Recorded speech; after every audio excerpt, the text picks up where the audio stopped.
మాసాలలో అత్యుత్తమ మాసం ఏదైనా ఉన్నది అంటే అది కార్తీక మాసమే అని చెప్పుకోవాలి. మాసానాం మార్గశీర్షోహం అని భగవద్గీతలో సాక్షాత్తు శ్రీకృష్ణ భగవానుడు చెప్పినప్పటికీ దేవాలయాల్లో కానీ గృహాల్లో కానీ భక్తిభావం వెల్లుబిక్కేది కార్తీక మాసంలోనే అని అనటంలో సందేహం లేదు. ఈ కార్తీక మాసం ఎంతో పవిత్రమైనది, ఎన్నో పుణ్య ఫలితాలను ఇచ్చే మాసం ఇది. సాక్షాత్తు పరమశివుడు మెచ్చిన మాసం ఇది.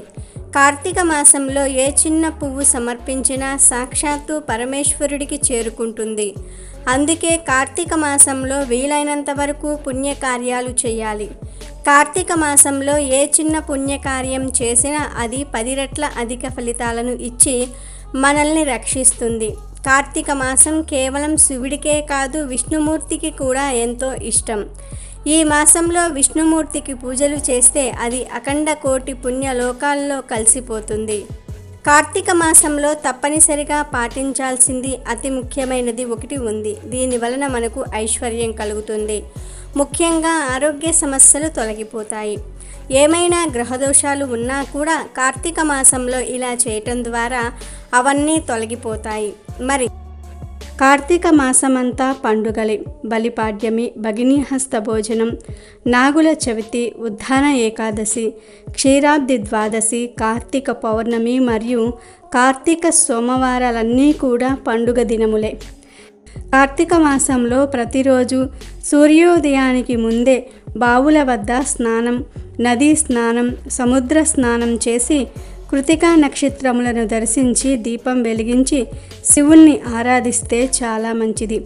సాధారణంగా కార్తీక మాసం అనగానే నెల రోజుల పాటు చన్నీటి స్నానాలు, దీపాలు, పూజలు, ఎక్కడ చూసినా ఆధ్యాత్మిక వాతావరణమే. పంచాక్షరి, అష్టాక్షరి మంత్రాలతో ఆలయాలు మారుమ్రోగిపోతూ ఉంటాయి. కొందరు సోమవారాలు, ఏకాదశి, పౌర్ణమి రోజుల్లో నియమాలు పాటిస్తే మరికొందరు కార్తీక మాసం మొత్తం తెల్లవారుజామునే చన్నీటితో తలకు స్నానాలు చేస్తూ ఉంటారు. కొందరైతే భక్తి పేరుతో అనారోగ్యాన్ని కూడా లెక్క చెయ్యరు. కానీ తలకు స్నానం చేస్తేనే భక్తి అనుకుంటే పొరపాటే. ఎందుకంటే కార్తీక మాసంలో నిత్యం తలస్నానం చేయటం వెనుక ఉన్న ఆంతర్యం వేరే అని చెప్తారు. సూర్యోదయానికి ముందు వణికించే చలిలో తలకు సన్నీటి స్నానం చేయటం వెనుక ఉన్న ముఖ్య ఉద్దేశం ఏమిటి అంటే అప్పటి వరకు బయటపడని అనారోగ్య సమస్యలేమైనా ఉంటే బయటపడతాయి. అప్పటి వరకు తాము చాలా ఆరోగ్యంగా ఉన్నాం అనుకున్న వారిలో కూడా ఏదైనా అనారోగ్య సమస్య దాగుంటే అది బయటపడుతుంది. అంటే ఆరోగ్యంపై క్లారిటీ వస్తుంది. పైగా సూర్యోదయానికి ముందు చన్నీటి స్నానం శరీరానికి పట్టిన బద్ధకాన్ని వదిలించటంతో పాటు మానసిక ప్రశాంతతను ఇస్తుంది. అంతేగాని సూర్యోదయానికి ముందే స్నానం చేయకపోతే పాపం చుట్టుకుంటుందని కొందరు, ఉపవాసం ఉండకపోతే భక్తి కాదని అంటారేమో అని మరికొందరు ఆలోచిస్తూ ఉంటారు. ఆ ఆలోచన వెనుకున్నది కూడా భక్తే అయినప్పటికీ ఇలా చేస్తే మాత్రమే భక్తి అనుకోవద్దని సూచిస్తూ ఉన్నారు పండితులు. శివుడు అల్ప సంతుషుడు. శివలింగానికి కాసిన్ని నీళ్లతో అభిషేకిస్తే చాలు శివుడు ప్రసన్నుడై ఉంటాడు.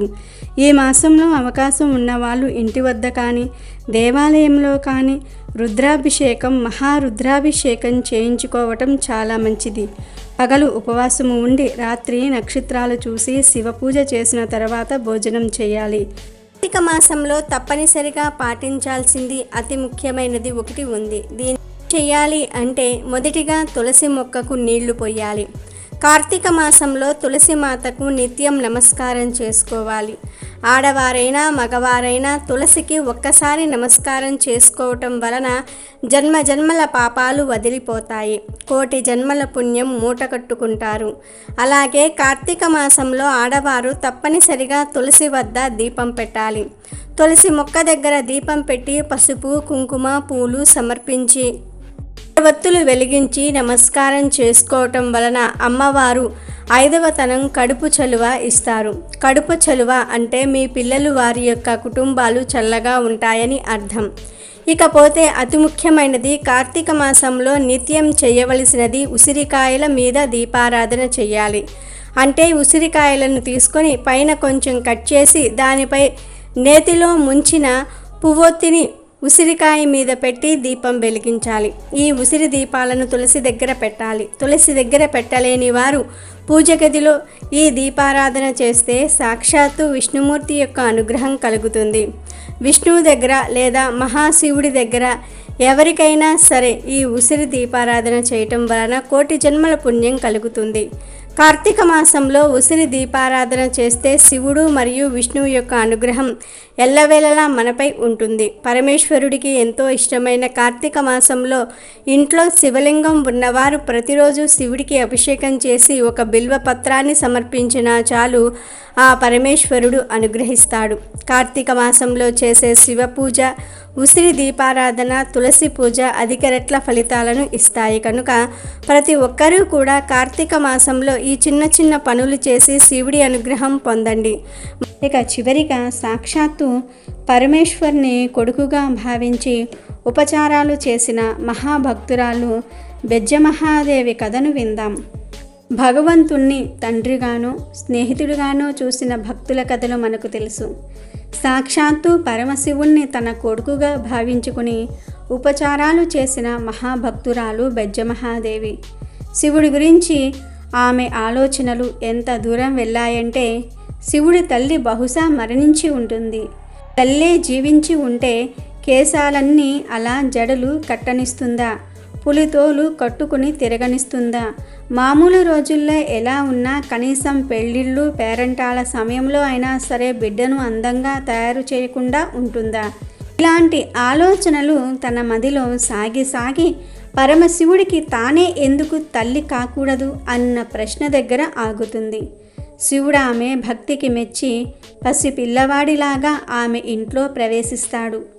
నవజాత శిశువులకు జరిపే అన్ని ఉపచారాలన్నీ కూడా బాలశివుడికి ఎంతో శ్రద్ధగా నిర్వహిస్తుంది బెజ్జమహాదేవి. లారా స్నానం చేయించి 3 కళ్లకు కాటుక దిద్దటం మొదలు బుగ్గ గిల్లి ఉగ్గుపాలు పోయటము, ఏడుపు మాన్పించడానికి ముద్దాడి బుజ్జగించటం, వెన్న తినిపించి నిద్రపుచ్చటం, ఇలా రోజంతా ఆ పసివాడితోనే గడిపేసింది. భక్తుడు ఏ విధంగా భావిస్తే శివుడు ఆ విధంగా సాక్షాత్కరిస్తాడనడానికి ఉదాహరణగా నిలిచిన సన్నివేశాలివి. ఎంతలో తన భక్తురాలిని పరీక్షించదలిచాడు శివుడు. ఉన్నట్టుండి తిండి ముట్టడం మానేశాడు. బిడ్డకు జబ్బు చేసిందన్న బెంగ బెజ్జమహాదేవిని నిలవనివ్వలేదు. ముందుగా ఆమె ఆ బిడ్డను కోపగించుకుంది. అతని అల్లర్ల జాబితా చదివింది. ఊరంతా బలాదూరు తిరగడాన్ని, అందరికీ వెళ్ళి వాళ్ళు పెట్టింది తిని రావడాన్ని తప్పుపట్టింది. తనేం తక్కువ చేశానంటూ నిష్ఠూరమాడింది. అట్టుపై ఆ తల్లి కోపం బెంగగా మారింది. బిడ్డ బాధ చూడలేక ప్రాణ త్యాగానికి సిద్ధపడింది. ఆమె తన తలను పగలగొట్టుకోబోతూ ఉండగా శివుడు ఆమెకు ప్రత్యక్షమయ్యాడు. ఆమెకు శాశ్వతమైన ముక్తిని ప్రసాదించాడు. బెజ్జమహాదేవి అమ్మగా మారి శివుణ్ణి సేవించింది గనుక అమ్మవా అని పేరు పొందింది. Thank you for watching our video. Please do subscribe and like the video.